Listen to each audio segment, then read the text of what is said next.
ஹாய்ப்பா, எல்லாம் எப்படி இருக்கீங்க? இன்றைக்கி நம்ம ஷெரின் வீட்டு சாப்பாடில் ஒரு பிரேக்ஃபாஸ்ட் ரெசிபி தான் பண்ண போகிறோம். என்னென்னு பார்த்தீங்கன்னா பூரி. நம்ம கிச்சனில் பார்த்திங்கன்னா நிறைய டைம் பூரி போட்டிருக்கோம், குருமா போட்டிருக்கோம். ஆனால் இந்த பூரி வந்து கொஞ்சம் டிஃப்ரெண்ட்டாக நம்ம பண்ண போகிறோம். என்னென்னு பார்த்தீங்கன்னா தக்காளியெல்லாம் போட்டு தக்காளி பூரி ஒன்று பண்ணிவிட்டு வெள்ளை குருமா. இதுக்கு முன்னாடி நம்ம 2 விதமான வெள்ளை குருமா போட்டிருக்கோம். இது ஒரு விதமான வெள்ளை குருமா.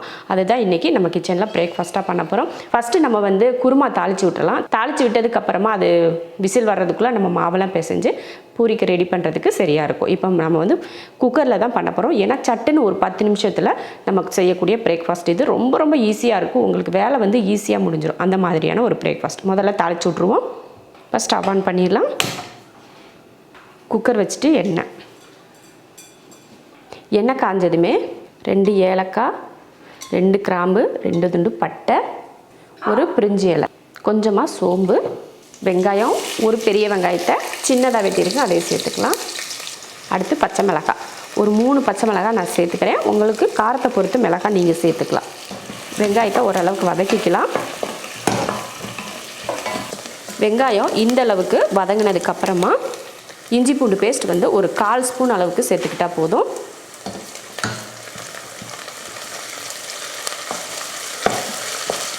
இஞ்சி பூண்டு பேஸ்ட் போட்டு வதக்கினதுக்கப்புறமா காய் நம்ம வெட்டி வச்சுருக்கோம்.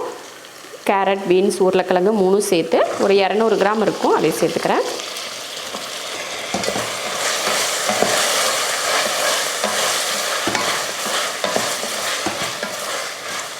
காய் வதங்கிறதுக்கு கொஞ்சமாக உப்பு சேர்த்துடலாம். இப்போதைக்கு கொஞ்சமாக உப்பு சேர்த்துக்கிறேன் காய் வதங்கிறதுக்காக. கடைசியாக கொஞ்சம் சேர்த்துக்கலாம். இப்போ காய் வந்து ஒரு 2 நிமிஷத்துக்கு வதங்கட்டும். அதுங்களையும் நம்ம தேங்காய் அரைச்சிட்டு வந்துடலாம். காய் வந்து ஒரு 1 நிமிஷம் 2 நிமிஷத்துக்கு வதங்கிட்டு இருக்கட்டும். அதுங்களையும் நம்ம தேங்காய் அரைச்சிட்டு வந்துடலாம். தேங்காய் அரைக்கிறதுக்கு பார்த்திங்கன்னா நான் வந்து ஒரு துண்டு தேங்காய் எடுத்திருக்கேன். ஒரு துண்டு தேங்காயை மிக்சியில் சேர்த்துடலாம். ஒரு 1/4 ஸ்பூன் அளவுக்கு சோம்பு, ஒரு துண்டு பட்டை.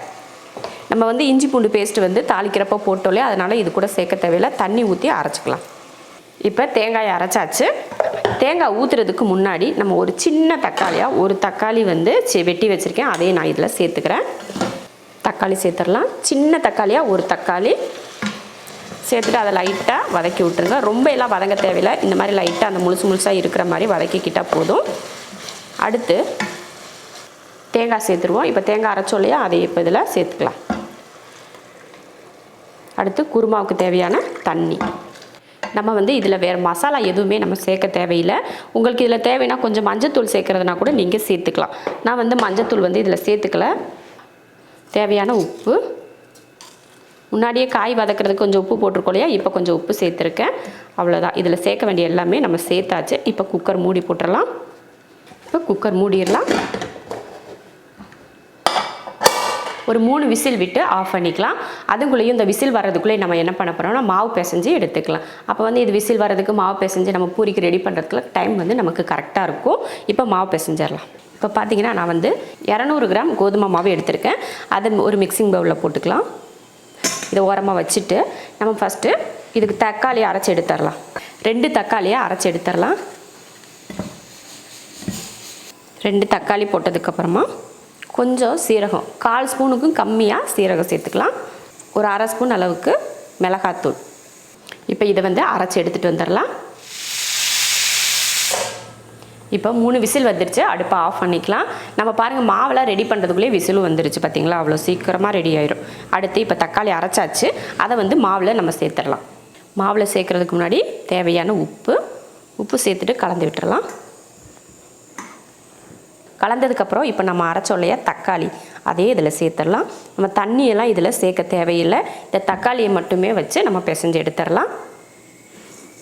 இந்த தக்காளியில் இருக்க தண்ணியே உங்களுக்கு போதுமாக இருந்துச்சுன்னா எக்ஸ்ட்ரா நீங்கள் தண்ணி சேர்க்கவே தேவையில்லை.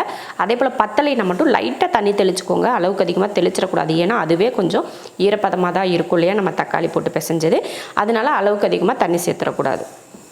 பாருங்கள், பூரிக்கு வந்து மாவு பிசைஞ்சு வச்சாச்சு. நம்ம எப்பயுமே சப்பாத்திக்கெல்லாம் பிசைகிற மாதிரி பூரிக்கு வந்து மாவு பிசையக்கூடாது.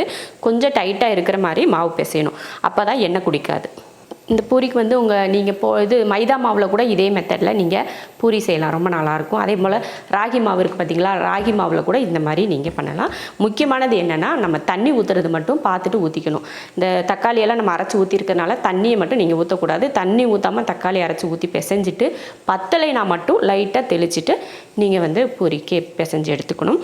அதே போல் பிசைறதும் பார்த்திங்கன்னா ரொம்ப நம்ம சப்பாத்தி மாவுக்கெல்லாம் பார்த்திங்கன்னா நல்லா சாஃப்டாக இருக்கும் பார்த்திங்களா, அந்த மாதிரி இருக்கும் சாஃப்டாக. ஆனால் பூரிக்கு பிசைகிறப்போ என்ன பண்ணணும்னா கொஞ்சம் மாவு வந்து டைட்டாக இருக்கணும். அப்போ தான் எண்ணெய் வந்து குடிக்காது. அதை வந்து நீங்கள் கரெக்ட் பண்ணி வச்சுக்கோங்க. இப்போ மாவு வந்து ரெடியாக இருக்குது. இப்போ நம்ம குருமாவும் பார்த்திங்கன்னா கிட்டத்தட்ட ஃபுல்லுமே ரெடி ஆகிடுச்சு. ஓப்பன் பண்ணி பார்க்குறது தான், அந்த ஸ்டீம் இறங்கினதுக்கப்புறம் பார்த்துக்கலாம். இப்போ நம்ம பூரி தேய்ச்சி எடுத்துடலாம். அதுக்கப்புறமா நம்ம பொரிச்சிடலாம். அதுக்கு முன்னாடி நம்ம இதை இறக்கி வச்சுட்டு எண்ணெயை காய வச்சுட்டு நம்ம பூரி தேய்ச்சிடலாம். ஸ்டவ் ஆன் பண்ணி எண்ணெய் காய வச்சாச்சு. இப்போ நம்ம பூரிக்கு வந்து தேய்ச்சி எடுத்துக்கலாம். இந்த மாதிரி ரொம்ப பெரிய உருண்டையாலாம் எடுக்கக்கூடாது. இந்த மாதிரி சின்னதாக தான் உருண்டை எடுக்கணும். இப்போ தேய்ச்சிடலாம்.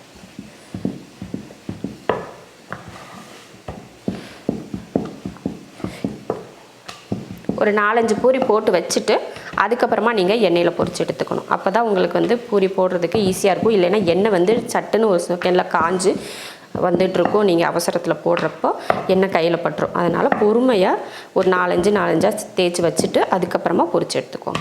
பாருங்கள், இந்த சைஸில் போதும். இப்போ இதை எடுத்து வச்சிடலாம். நம்ம ஒரு 4-5 பூரிக்கு தேய்ச்சி எடுத்துருவோம். பாருங்கள், நான் ஒரு 5-6 பூரி தேய்ச்சி எடுத்து வச்சுருக்கேன். எண்ணெய் பார்த்திங்கன்னா நல்லா காஞ்சிருச்சு. இப்போ போட்டுக்கலாம்.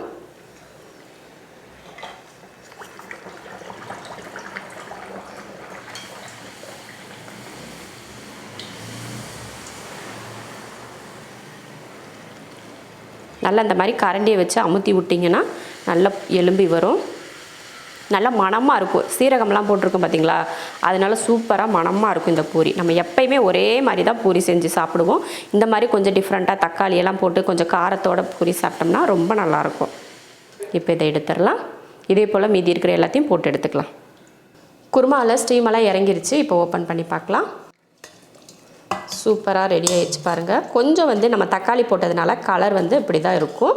ஆனால் நம்ம சாப்பிட்றதுக்கு இது ரொம்ப ரொம்ப டேஸ்ட்டாக இருக்கும். ஒரு சிலருக்கு வந்து புளிப்பு இல்லாமல் வெறிச்சா இதாக சாப்பிட்றதுக்கு வந்து விருப்பப்பட மாட்டாங்க. இந்த மாதிரி நீங்கள் கொஞ்சம் ஒரே ஒரு தக்காளி மட்டும் போட்டிங்கன்னா அப்படியே சூப்பராக இருக்கும் அது டேஸ்ட்டு. நம்ம பூரியும் பொரிச்சு எடுத்தாச்சு, குருமாவும் ரெடி ஆகிடுச்சு. இப்போ நம்ம வந்து பரிமாறிக்கலாம். நல்ல மணமான சீரக மணத்தோட ஒரு தக்காளியோட டேஸ்ட்டு காரத்தோடு பார்த்திங்கன்னா நல்ல ஒரு கலர்ஃபுல்லாக ஒரு பூரி. அதுக்கு ஏற்ற போல் வெள்ளை கலரில் ஒரு குருமா, அதுவும் வெள்ளை குருமாவில் தக்காளி போட்டு நம்ம பண்ணியிருக்கோம். ரெண்டும் சேர்த்து சாப்பிட்றப்போ அவ்வளோ அருமையாக இருக்கும். நீங்கள் நினைப்பீங்க நம்ம நிறைய வீடியோவில் இந்த மாதிரி பூரி ரெசிப்பியும் குருமா ரெசிப்பியும் நீங்கள் போட்டிருக்கீங்க அப்படின்னு யோசிப்பீங்க. ஏன்னா டைட்டிலை பார்த்ததுமே உங்களுக்கு அப்படி தான் தோணும்.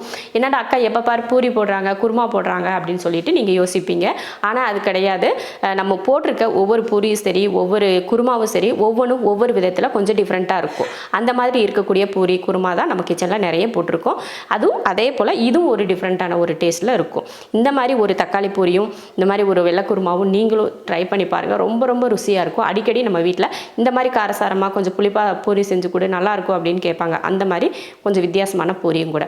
இதே போல் நீங்களும் பிரேக்ஃபாஸ்ட்டுக்கு செஞ்சு பார்த்துட்டு எப்படி இருக்குன்னு சொல்லிட்டு கமெண்ட்டில் சொல்லுங்கள். பிடிச்சிருந்தா லைக் பண்ணிவிட்டு ஷேர் பண்ணிவிட்டு நம்ம ஷெரின் வீட்டு சாப்பாடு சேனலை சப்ஸ்கிரைப் பண்ணி வச்சுக்கோங்க. அப்போ தான் நான் போடுற வீடியோவோட நோட்டிஃபிகேஷன் உங்களுக்கு வரும். இப்போ நம்ம சாப்பிட போகலாம்.